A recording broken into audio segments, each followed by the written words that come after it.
Good morning, everyone, and welcome to the second day of the Vogue Festival in association with Harrods, who we're incredibly grateful to for helping us to create this huge event around the wonderful world of fashion. For those of you that weren't here yesterday, I'd like to draw your attention to the millions of activities going on outside in the foyer when you're not in talks, not least the Harrods Live Catwalk, which is downstairs and which is a really unmissable event. The programme that is available outside lists all the activities and all the timings, so do get one, but also we've got plasma screens and announcements going on all the time, so you don't miss out on anything.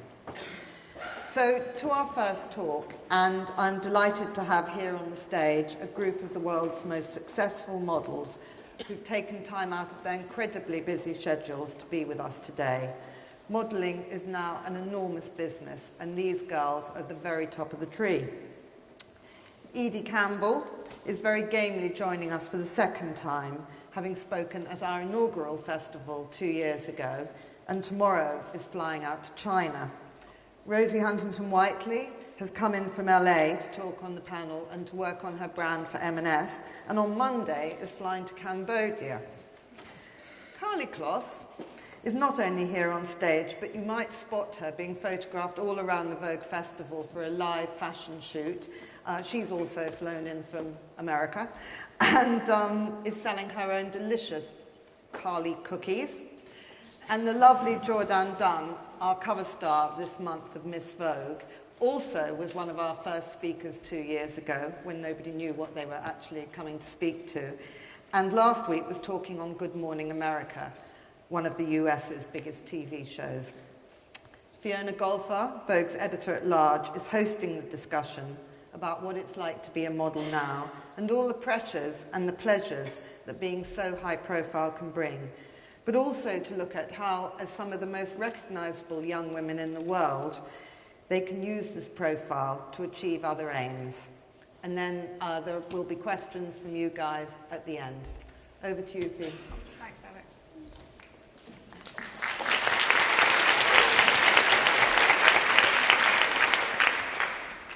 Thank you. It's amazing to be sitting up here with these girls because in Life at Vogue we have a visuals board where every month photographs of these wonderful girls come in as they translate the visions of our fashion editors. And so I feel like I've been living with you all for a long time, but it's really great to see you here in the flesh and walking and talking, as it were.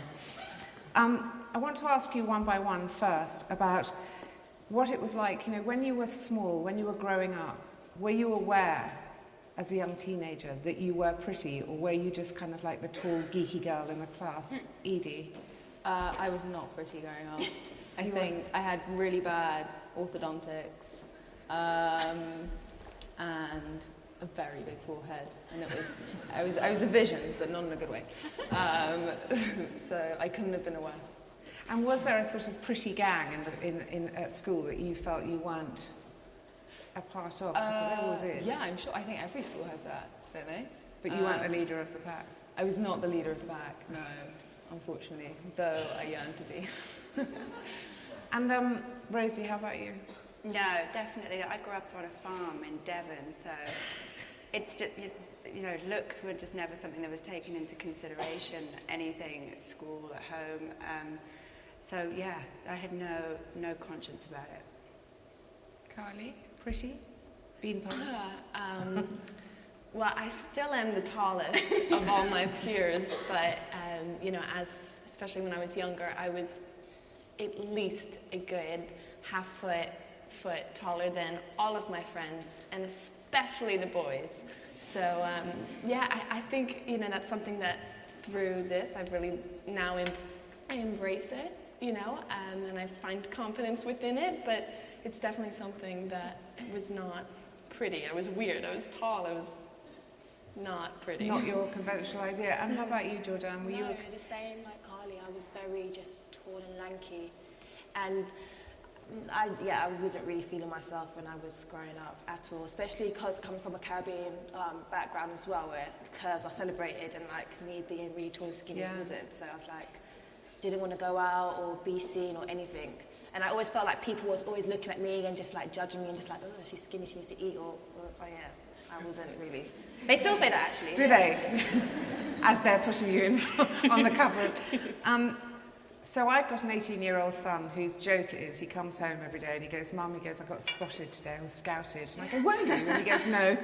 And it's our joke at home. But so here you are. How did it happen for you? I mean, how did you come to be a model? Were you scouted? Seen outside Topshop? What happened for you? Well, I wasn't scouted particularly. My mum used to work in fashion, and Lucinda Chambers, who obviously is at Vogue, was street casting a story for British Vogue, and so she called my mum and said, you've got kids. So me and my brother went along, and we were in the photos. How old were you? I was 15. That was so exciting. The day of school, free lunch. It was the dream. I had my makeup done. That was quite scary. What more can you So want? coming at you in the eye with something. Were you scared of having your picture taken? Were you scared of what to do in front of the camera? Yeah. Oh, yeah. For like that day and for many years afterwards. Who took your picture? Mario Testino. But it was like me and a lot of other kids. So it was kind of Just a little First day at the office. but it was me and like 6 other teenagers, and we were kind of sitting down. So that was sort of all right. But it's then when it's like you have to stand up on your own, and they're like, okay. And after that, did you get was there a call? Did you get a call going, actually, Edie, can you come do that again? Or? Well, yeah, about a few months, like 6 months later, or a year later maybe, Mario again called. I was in the Burberry campaign. That was kind of amazing, but really scary. Lots of like older, very handsome men. I still had braces. They were less offensive than the initial set of orthodontics, but they were still there, still with a bit of food stuck in them. It was not a good look. But yeah, so then I did that, and then kind of things gradually moved on. Yeah. And Rosie, for you, I mean, you were a country girl, as you say, who came knocking on the door? Well, when we were 15 at school, we were encouraged to get a week's work experience somewhere, and I knew from a really early age I wanted to work in fashion.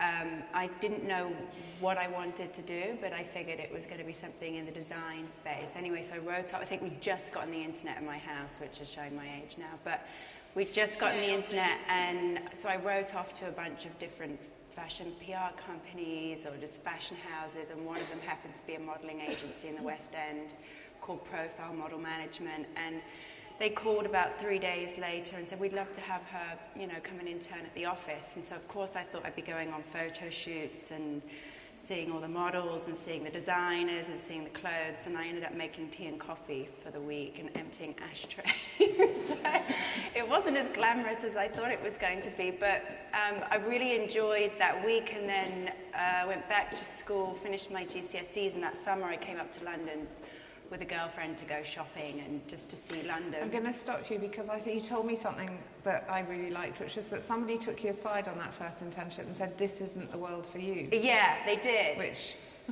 They did. I remember I think one of the agents had pulled me aside and said, I don't think this is for you. I think you need to go back. Because there was a few people at the agency sort of suggesting that maybe I tried modelling when I got older, and then one of the agents pulled me aside and went, it's not for you, don't worry, it's not for you. And then later that summer I came back up to London, and my mum had said to me, darling, it's not what you know, it's who you know in fashion, and encouraged me to go back into the agency to say hello. And there was a new agent, and she asked me if I wanted to try modelling. And so I figured that I should, at least get to see what a photo shoot looked like. And the next day I booked my first job, and 11 years later I'm still working, so. How old were you when that? I was 15 when I did my week work experience, and I was 16 when I started working. And now I'm 27 next month. That's quite a career. I'd like to know what that agent is feeling when she sees you today. Karlie, what about you? Well, I was quite the opposite. I think when I first started getting into the whole modeling thing, prior to that, I had no idea that this world existed. much less did I think that I would. Because you grew up in the Midwest. I'm the only American here. I'm like representing. But yeah, I'm from the Midwest, the middle of America. You know, I think Uggs are still fashionable in St. Louis right now. So, you know, the whole fashion world. Jourdan's going to bring them back into style. Just wait. But yeah, no, I was just, it was not a part of my world. I was so focused on ballet and on school and on being an awkward 6', 13-year-old girl, you know, that I just didn't think that, I don't know, when this opportunity presented itself, which it did by means of a local fashion show in St. Louis. There was this charity runway show that was put on by local scouts in St. Louis, and it was all to raise money for my friend's family. Her father had cancer, and it just was a community runway show. It was very like do-it-yourself, homemade runway show, and so I was like involved, as was everyone in my community, and I ended up being in the runway show, and there were scouts there. Why, I have no idea, but there were scouts there, and you know, they came up to me afterwards and you know, would this be something you'd be interested in? Modeling, you know, coming to Chicago, not even New York, but starting small in Chicago, and I did. I sort of thought, okay, you know, I'm 13 years old, I'll give it a go, and I started slowly, but then it just kind of took off like that. You know, my first shoot. How old did you say you were? I was 13 at the time. 13 years old, okay. But I didn't, I didn't really. And how did your parents feel about that? They, you know, they were really supportive, but also, you know, protective. Very, you know, as well. I mean, they didn't really know much about this world either, but they knew that it could potentially be an amazing opportunity if I wanted it. So they were supportive of me pursuing it, but again, I sort of took it slow, and 15, when I was so old at 15, I made it to New York and did Fashion Week, and it sort of just took off from there. Did you continue with your studies? Absolutely. So I was sort of back and forth between New York and St. Louis, Paris, London, Milan, wherever, St. Louis, and sort of in between, still dancing ballet, you know, studying, focusing on ballet and my studies of being a normal high school girl, going to, you know, sort of Friday night parties or whatever, you know, sort of being a normal high school girl, but also trying to build this career, which I think I was really lucky that I was able to sort of balance the two worlds that were very, very different. And Jourdan, you were working, I believe, in Primark when you were scouted. No. You weren't, oh well. I was like, no, Start there's again. nothing wrong with Primark, but I didn't. I mean, growing up, I was always told, you know, Jourdan, you're tall and skinny and you should be a model. And I was like, what the hell is a model? Like, what do they do? Like, I wasn't comfortable in my skin, so I didn't want to then be, you know, in front of the camera, be in front of everyone with, yeah. So anyway, when I was 15, it was half day at school. My friends wanted to go to Hammersmith, and then they wanted to pop into Primark. I wanted to go home, and then they like just come. I was like, okay, cool. And then a scout was there, but I didn't know she was a scout. She just kept looking over with, yeah. Strange, yeah, so staring like, why woman. is this woman looking at me and my friends? I don't understand. And then she came over and she's like, have you ever thought about modelling? I was like, she's like, oh, I'm like a scout, I represent on that Storm. And as soon as I heard Storm, I was like, oh wow, that's like a serious agency. Like they got Kate Moss, and she thinks I could do this. And she gave me her card, and then straight away I like phoned my mum, and she was just like dying and just like, oh my god, really? I was like, I know, like how a scout from Storm thinks I can be a model. So then like the next day we went down there, and yeah, they wanted to sign me, but it was never a thing that growing up like I want to be a model. Like I didn't really get the whole modelling old fashioned world really. There weren't kind of like role models that you were looking at wanting to be I mean, like pinned up on your wall. And like seeing Naomi Campbell and Tyra, like I was aware, but I just didn't think that I could be, you know, doing that myself. I think all of you, I mean, you were all very young when you started, which is the way with modelling. And now, you know, you see your friends, you get into this life and you see your friends when you're growing up and they're going to university and they're doing, or not, but they're kind of getting into normal life. And I get the impression that modelling can be quite a kind of, you know, it's difficult. You're often the youngest person on a shoot. You're often, if you're not doing the shows, you're with a team of people who are much older than you. You're the youngest by far. How do you cope with that? How do you cope with that kind of isolation? But you have to be very adult, very responsible, take a huge amount of the weight that you don't usually have to carry until you're much older in life. How do you find you cope with that? Edie, maybe start. I mean, I found it really weird for a long time because you are the youngest and everyone's very kind of like, oh, she's really young, let's, you know, make sure she's really comfortable. And that's quite weird because you're getting far more attention than is kind of normal or healthy. Yeah. And everyone's sort of like bustling around. And then it's kind of like you get put on set and they're like, okay, we need you to be a grown-up now. You've got to kind of take charge and like command the room. I don't know, I found it really weird for a really long time, that thing of like dance, monkey dance, perform for us now. You know, we spent all morning doing your hair and makeup. Now it's like up to you to do something. So I wasn't really very good at it for a very long time. And I still was at school the whole time, so it was very separate, those two kind of ways of being and ways of behaving. And then, yeah, it is weird. It is weird being young. Did you were you given a hard time at school about it? Were you teased about it? Or did it make you kind of stand out, be a little bit special? Embarrassing. Embarrassing? So embarrassing, you know. When they kind of like, oh my gosh, she's so cool, she's being shot by Mario Testino every Tuesday. That's got to be quite cool when you're at school. No, it's sort of embarrassing and sort of kind of like, she thinks she's something. You know, you don't want to stand out when you're 15. So you slightly feel like you don't belong in either world, possibly? Yeah, but isn't that being a teenager? Isn't that what it is? Teenage when you're plus, 15? I would say, when you're modelling as well. I don't know, what do you think, Karlie? Was it? Yeah, I mean, You were so young. How did you? I think that it definitely sort of, you're thrown into this world that is very, I mean, it's real world to a certain extent, and you're with adults, you're with grown-ups, and you're expected to sort of perform in a certain way, and so I think it does make you grow up faster. There's no doubt about that, and I think it takes a certain, I mean, I think we're all lucky because we all, you know, you spoke about isolation and sort of being the youngest on set. You know, no friends, nobody else that can really relate to it. Your friends back home have no idea what you're doing.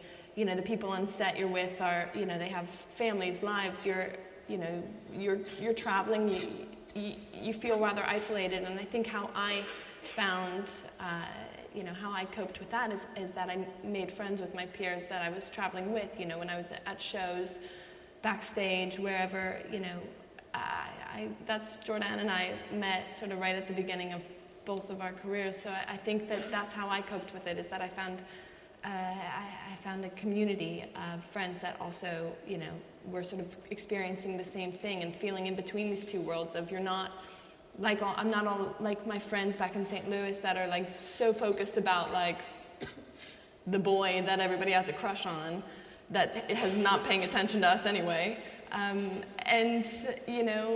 then this world of like Vogue and being on a Vogue shoot and being expected to bring this shoot to life, you know, it's quite a responsibility. I don't know, I think it's sort of, there's this gap in the middle where we kind of all fall, and it's, you know, we're lucky that, I feel lucky that I've found people that can relate to that. I know, Rosie, that you had the Victoria's Secret family, as it were, for a long time. You had that, but and then you said that now you see less of them, and it's a very, did you find that when you stepped away from that bubble of Victoria's Secret that you felt more exposed, or it was? No, I think for many years beforehand, well, when you're starting out I always got along with older people. I was so young and I had so much confidence when I first started, and I just was up for anything. So I wasn't so shy. But it kind of knocked in a little bit later. Once I hit my early 20s, late teens, I became a bit more insecure. And I think the industry can do that to you a little bit. But definitely the early years was a lot of traveling on my own. You're going to foreign countries, you're on set with, a whole team of people that are speaking in Spanish or Portuguese or German, and they're talking about you, not to you. And so it can be very alienating, and then you're going back to a hotel room by yourself, and then you're flying to the next spot alone. And so I think that was the thing that I battled with the most. And then once I sort of got into my early 20s, I started to work with Victoria's Secret, Next Directory a lot. And then that sort of became the family vibe. And then I went on to do a few films, which again was, you're seeing the same people every day. And now since then, of course, my relationship with Marks and Spencer, who I get to see all the time. And it's like a real family. And I try and keep the same people around me when I can. I have my hair and makeup team that I like to work with, my agents around me, and that sort of means that wherever I'm going, I know I'm getting off the plane and I'm going to be meeting people that I know, and I'm such a creature of habit. I mean, my drive has been with me for 11 years, so I just like seeing the same faces. Those little things matter a lot. I think you were saying before, Karlie, about other girls are being teenagers and having boyfriends, and how does that work? I mean, first of all, how does it work when you're being celebrated as being the most beautiful girls in the world and the most famous model? How do you then get the boy? How do you have the time? How do you maintain those relationships? How do you have your? Where does that kind of come into it when you're never off a plane and?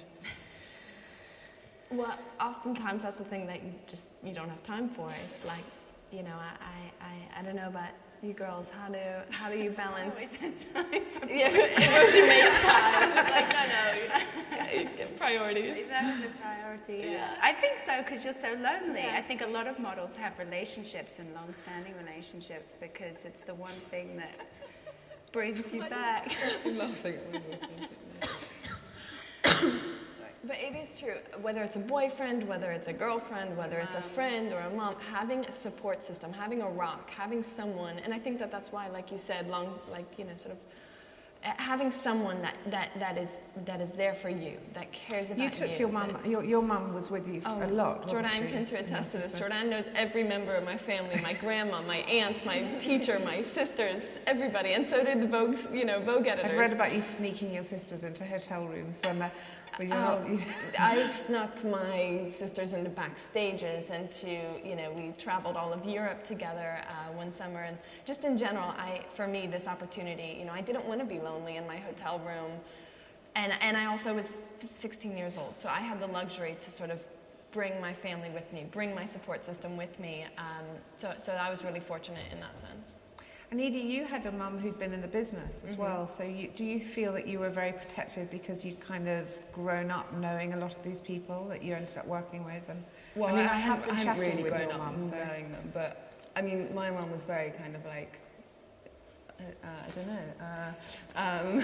Edie's mum was a very well-known fashion editor who left the business to become a very successful architect, who I've been having a bit of a chat with this week. Yeah, she said. And she did the whole proud mum thing down the She's phone. a very proud mum. She's a very proud mum. But, she was also saying that she's very involved. She's very involved in your career and advising you. And, I think, have all of you had that with your families, kept your parents very involved in the loop? Yeah, when I went to New York, I think I was the first time 16 on my own. My mobile bill was crazy because every minute I was just on the phone to my mum, crying, complaining, more crying and more complaining, just because I was just I'm in this weird, and I was in a model's apartment. I was I'm with, I visited this model's apartment. You would not even. It was horrible. You think it's all glamorous, our job? It's not always so glamorous. This model's apartments. Did you ever?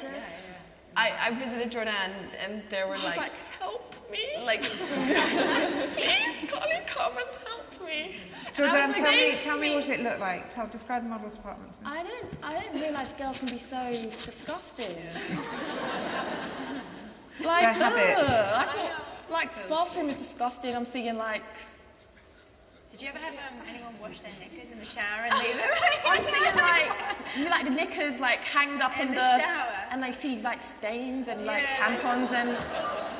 That's how it was, I'm being real. Really? And it just... that's how it was. It was horrible. And I'm like, doesn't nobody know how to clean? Does nobody know how to wash up dishes? Like, what is going on? Help me, Karlie. Help me, Mum. Please, why am I here? So, yeah, it was very high. I remember I was staying at a hotel with my grandma because my grandma and I couldn't fit in the model's apartment, and I came over and visited you.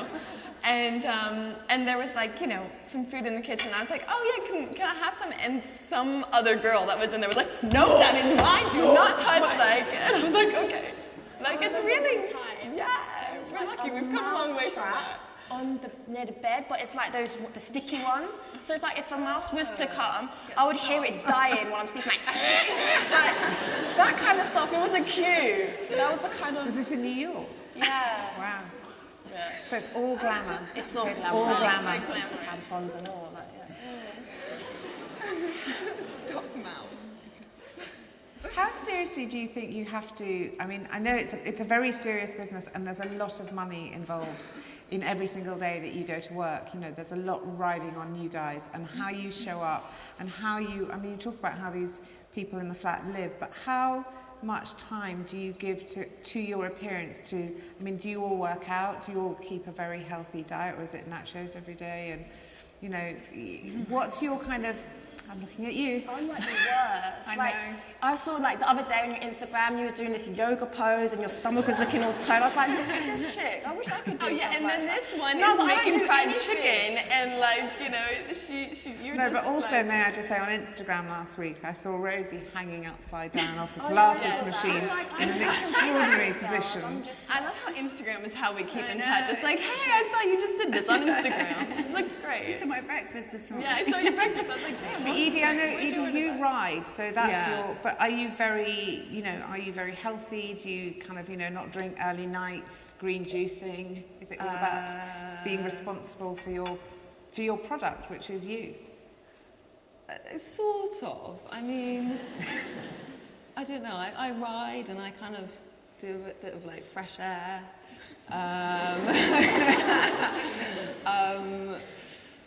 I kind of, you know, you eat more vegetables than you do cake, basically. Okay. You know, keep that balance. I'm going to the American now. Yeah, I think go to the Fitness? American. The American? No, okay, let me let you talk. All right. You Well, tell us, I'll tell you tell mine, us, and then you honey. tell me. I think Jourdan can attest to this as well, but I started out not giving a care or a thought about what I ate, anything. You know, I was 15 years old, like a beanpole, like nothing mattered. I ate chocolate, breakfast, lunch, dinner. And I think that's what I've learned. That's one thing through this career that I've actually am so lucky that I've actually learned how to take care of my body. I've learned how to eat right. I've learned how to exercise. Partially because, you know, as I was 15 and now I'm an old lady at 21, my body has changed. I've changed, and I've learned that, you know, sort of to sustain a healthy, strong body, it takes hard work and it takes You work out every day? discipline. I work out as often as I can. Not every day, you know. I'm not crazy, but you know, it's something that I've learned that. And do you follow all the crazes? Are you parkour or?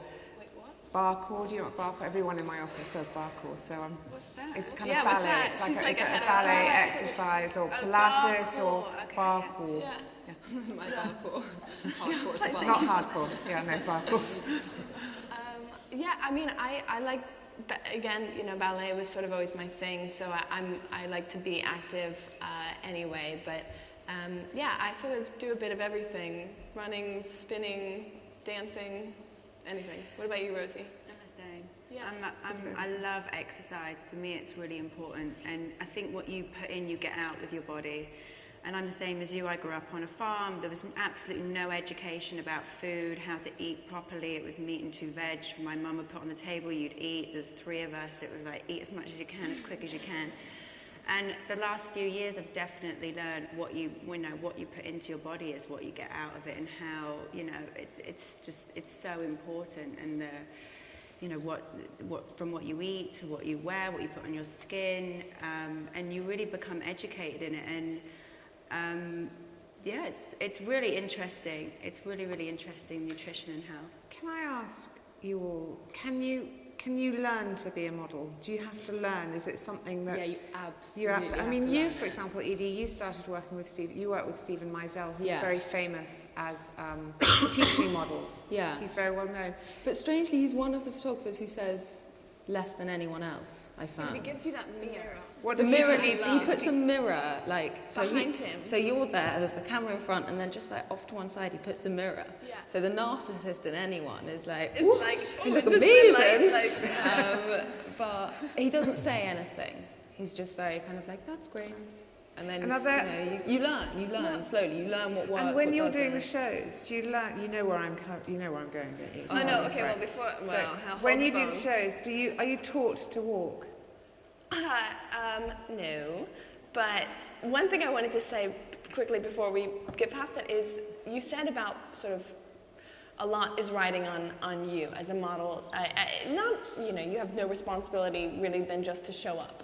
But I think that's one thing that I have grown an appreciation for is all the work that goes into leading up to that moment. All the incredible people that are involved, the editors, the interns, the stylists, the hair and makeup, the photographers, everybody's sort of preparing in their own way. And so it's not like you can just sort of show up because so much money, so much time, so many people are involved before that point. So I think that's the crux moment, and then you have to make it Perform. all come together. Which is like kind of scary as hell, but also like really, it makes you, I don't know, I think it sort of made me take this seriously, that it's not just sort of like, oh hey, let's go like take pretty pictures and put makeup on. It's like, actually, this is important. Well, it's a business, not a lifestyle. It's a business. And I think many people maybe think you spend your lives on a boat with Leonardo DiCaprio having a marvellous time, but actually, there's a lot of, although I'm sure you do, all the time. Or at least having Christmas with the Carters, or being, hanging with Beyonce. Karlie, where I were want you you last to, I night, want Jourdan? you to, Wait, what do you mean, where was I last night? I was living. I was just in heaven with, no, not heaven, like Heaven the Gay Club with Naomi Campbell. as you do. Dancing. As you do. Yeah. The way you said it, like, where was you last night? I'm like, why are you trying to expose me in front of everyone? What are you trying to say? I was going to ask the girls to show us a few tricks of the trade. So Karlie, I was going to ask to show us the walk. Oh God. Because, Yes, walk. because she's famous for her walk, and I'd like you to just get up and do a little walk. Up you get, girl. Fiona, this is Now, just depending rude. what show you're in, are you Okay, going to wait, be given I'm gonna- directions? Come on, No, I'll come tell on. you. All Tell of us us what can you do. attest to this from being in many fashion shows. I think one thing about a fashion show that's really different from photo shoots for us is that, like, you sort of, I don't know, There's no retouching? well, that's true. There's no retouching. But you get to take on this character. The designer creates this collection around a woman, a character, a theme, something. And, the runway show is sort of this, like, performance of a moment to present the work that they have created. And so, for me, again, as a ballerina, I really enjoyed that. I enjoyed the performance component of runway shows. And so I guess I don't know why you're making me do this. This is just rude. I could make you do the whole video of the Lena Dunham video, so I'm being very Oh, kind. good. Just Well, we're Edie's gonna up move next, to Edie. so Edie's going to get Show up us in a a minute walk. and do something. But I will just tell you, oh God, all the cameras came out as I stood up. Wow. You can Okay, do well, it. I'll just I say want to see what you have You just, I always just remember, somebody saying to me, sort of stand tall, keep your shoulders back, sort of stand tall. Oh, shut up. Okay, I'm doing No, I need a lesson. Oh, bullshit. Stand tall, shoulders back, sort of focus on something, like be very, again, it's a performance, and I don't know, I guess it depends on the show, but You always have a smirk. You do always have I a really? smirk. Oh God, this is just embarrassing, but God. oh God, okay, well, just, Oh, you're amazing. It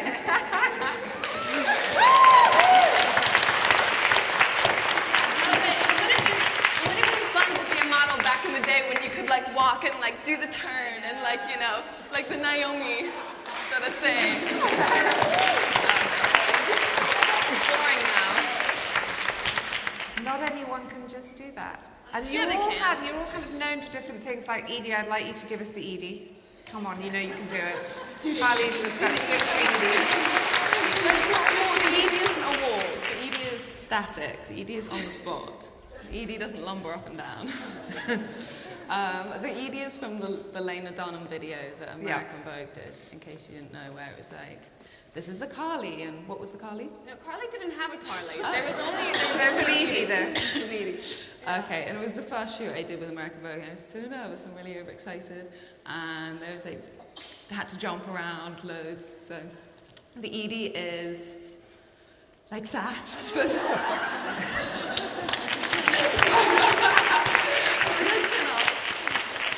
and a little funny face. Is there a Jourdan? This is so embarrassing, Edie. No? Maybe just reckless tweeting, I don't know. Oh, reckless tweeting. Yeah, let's talk about that for a minute. I'm Do all of you follow this woman on Twitter? Because if you don't, you need to. Actually, I'm quite curious about the tweeting and the Twitter and the Instagram world that you all have, because do you all Instagram and tweet? I know you do because I follow you. And but how important is it? And do you know how many followers you've got?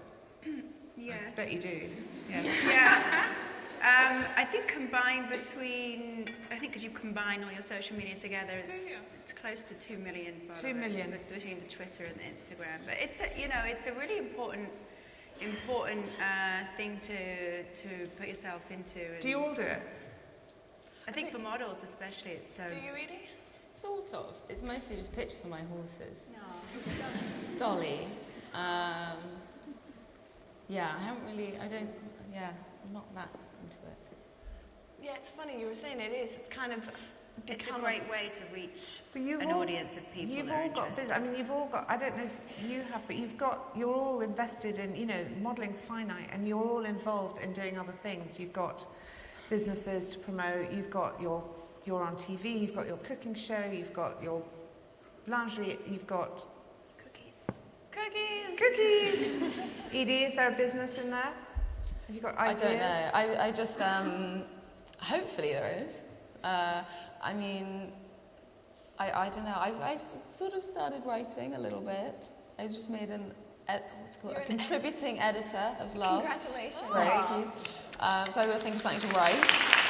Quite daunting. He's the only educated one here. I don't know if I can still string a sentence together. But I'd say in a way you're the first generation of models outside of kind of the 80s. You can really control your image. You can really control your relationship with your fans. You can really control, I think your behaviour is it's much more kind of public than it ever. Is it very important to you how you're perceived and how you behave? And you might want to go on to a job in a completely different world one day. Do you need to be seen on Instagram out raving at 4 a.m?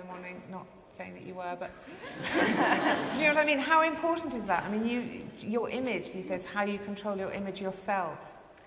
Well, for me, I think Instagram's I was really anti any social media up until about 2 years ago.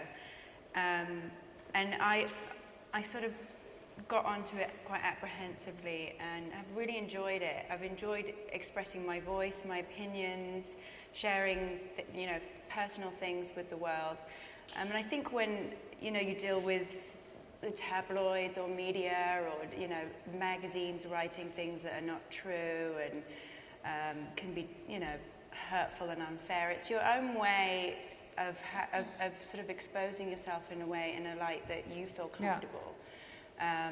And so I've really enjoyed it, and it's great to put out something into the world and see the response you get back from it. It's a great way of trying things. Which is exactly what we're going to do. So we're going to put you out to the audience now. And we're going to see if they've got any questions for you. And let's see if there are any. No questions. Over here, there's somebody. Over here, there's a lady. Hi. Have you ever regretted something you've done in the fashion industry? Who Where did that little voice come from? Lady over there.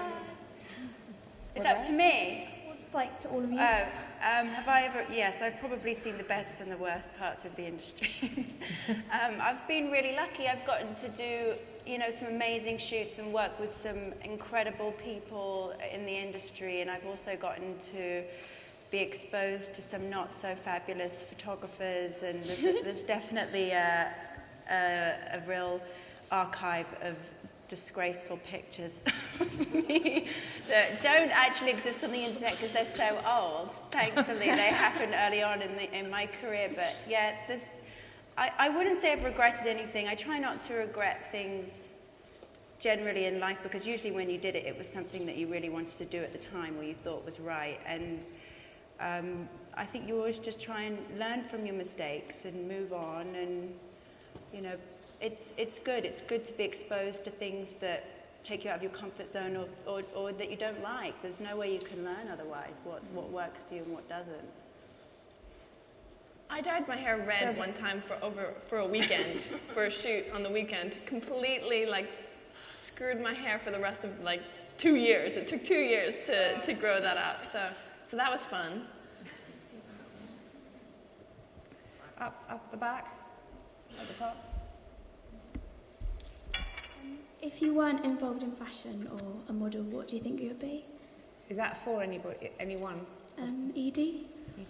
I would probably be doing, I don't know actually. I'd probably be doing an internship somewhere, I don't know what, in art maybe fashion, I don't know. I did a history of art degree, something to do with that, but God knows. I mean, I'm really happy being a model, it's great, it's fun. Here, there's a... Just a general question to you all. Considering the majority of your career rests on your appearance, how do you really stop the pressures of that getting away at you and eating you up? Well, you separate your appearance from yourself. Your appearance is just like your shop window. And you separate your kind of sense of self from that, and you don't surround yourself with people who have any interest in your appearance, really. I think it's a really difficult thing to do, though, to sort of separate you as a physical being versus you as who you truly are. I think that sort of, especially being that we start our careers at such a young, vulnerable age, it is challenging at times to sort of separate the two. You go to work and you play dress up and you become a million different characters, but how do you not lose you? And I think that that's something that is definitely, and we're still finding ourselves. I mean, I find, at least I am, I'm 21 years old, and so I think that that's, I don't know, something that, being, not getting lost in all of it. Yeah, it's important to be around people who know you quite well and are very happy to be late. You're being a vain monster. Stop it. Wind your neck in. Be normal. Because otherwise, you get completely obsessed, which is not very nice or healthy or fun for anyone around you. Over here. Hi, Rosie. I was wondering if you feel more comfortable modelling lingerie or clothing. Do you like being naked? Do you feel more comfortable modelling lingerie or clothing? Modelling lingerie, what was the Or clothing. Oh, clothing. Well, I think I've been modelling lingerie most of my career. That was always something that I booked a lot of lingerie shoots early on, and I don't know, why, but I've always felt comfortable. I mean, you have your days and your girly time of the month, and it doesn't feel great, and you've kind of got to go on stage or do a shoot with a bloated stomach. But I don't know. I've always felt comfortable about it. It's something I feel really confident doing. I love it. But clothes are usually trickier, just because there's a lot more to them.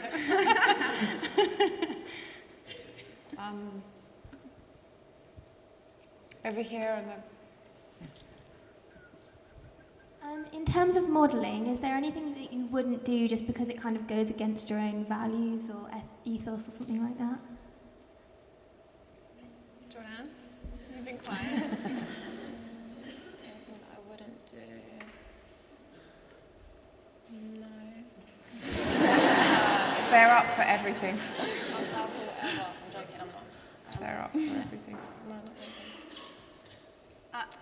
I feel strongly about some things that I wouldn't do, but I think it depends on the photographer, and I mean I've learned a lot in my career about things I feel comfortable doing, and then you end up seeing the results and you're not happy with them, and you put your trust into people and they can exploit you, and there is definitely things that I would say no to. I certainly wouldn't shoot nudes with a photographer that I didn't trust, and I feel that could be, it's important, I think, for all of us girls, when you have more eyes looking on you than just the industry. I mean, I had to turn down a nude shoot just recently, which was really difficult for me because I really wanted to do it, but it ends up sort of being splashed across the tabloids and taken out of context, and the art itself ends up being kind of demeaned by external sources. So I am really conscious of what I will do and what I won't do, and it's definitely a conversation between my team and I before I just go and take part in anything. But I'm generally open to conversations. And I think to that point, I sort of feel similarly in the sense that I also,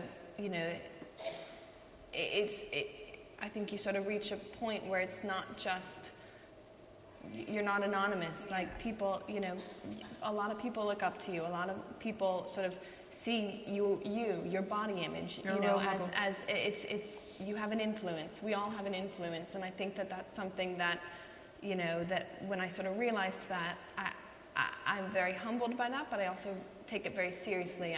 I don't take it lightly, and so I want to be proud of what I put out, what I project.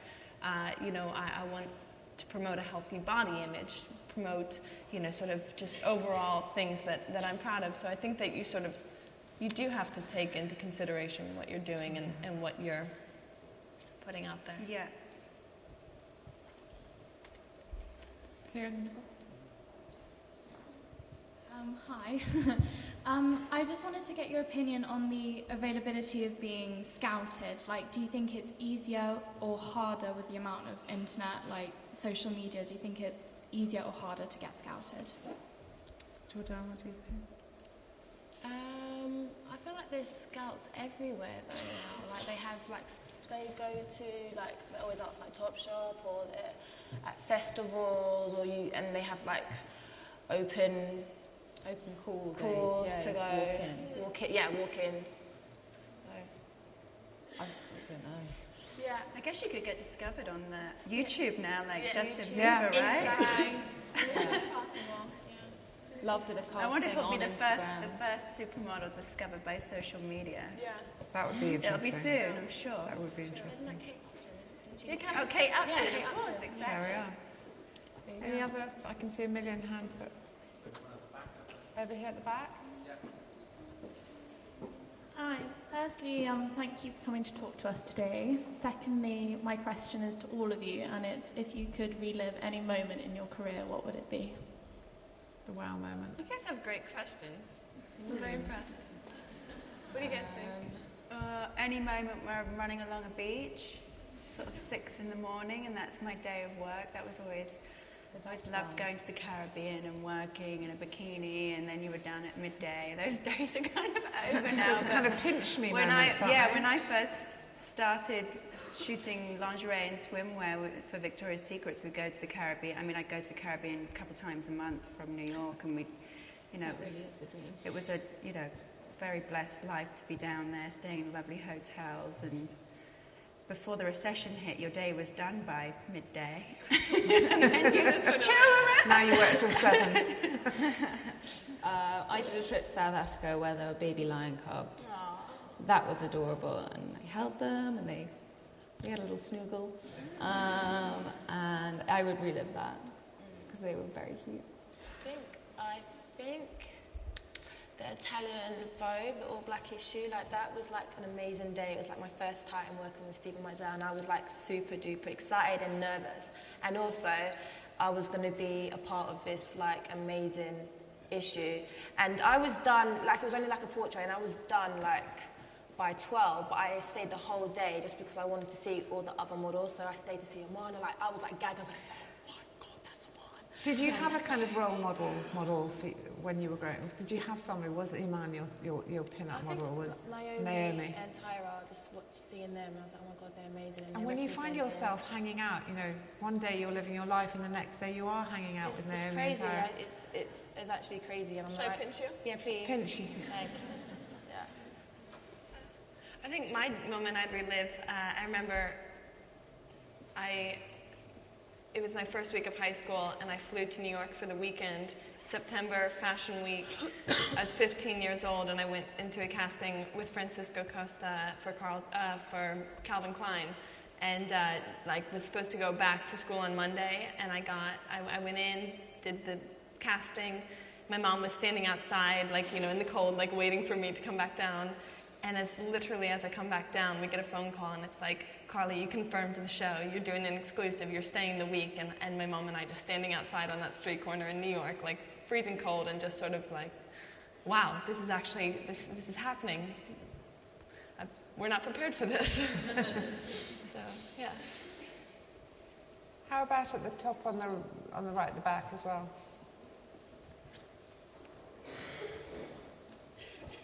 Hi, I just wanted to ask, what's the weirdest, like most bizarre thing you've ever had to do for a shoot? We've done the Vuitton show. I had to walk naked. Yes, you did. Vuitton. I had to be painted for 7 hours, standing up. Painted for seven hours it took, and then I had to walk around naked. That was quite weird. 7 hours, and you were out there for how long?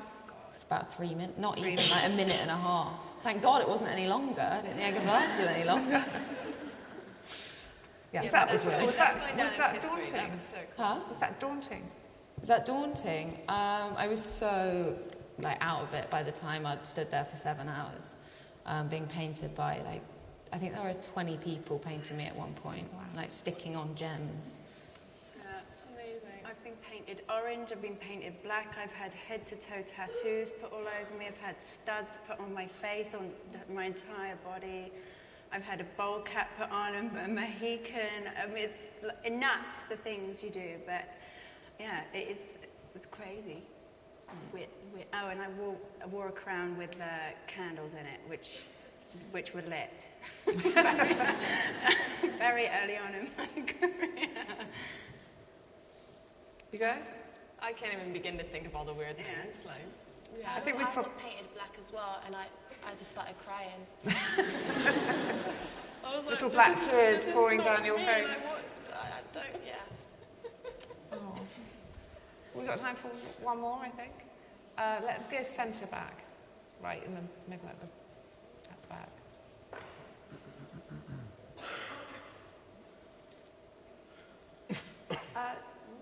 This is for Jourdan. Do you find it hard having a child and balancing your career? It can be hard because I do feel like at times I am missing out on, you know, watching my child grow up. But it's easy because I have such a great support system, and like my mum, if it wasn't for my, like, thank God for mums, like if my mum wasn't there, I don't know how I would be able to do it. But I make it work. So Happy Mother's Day, by the way. Oh yeah, thank Yeah, you. Happy Mother's Day. Thank you.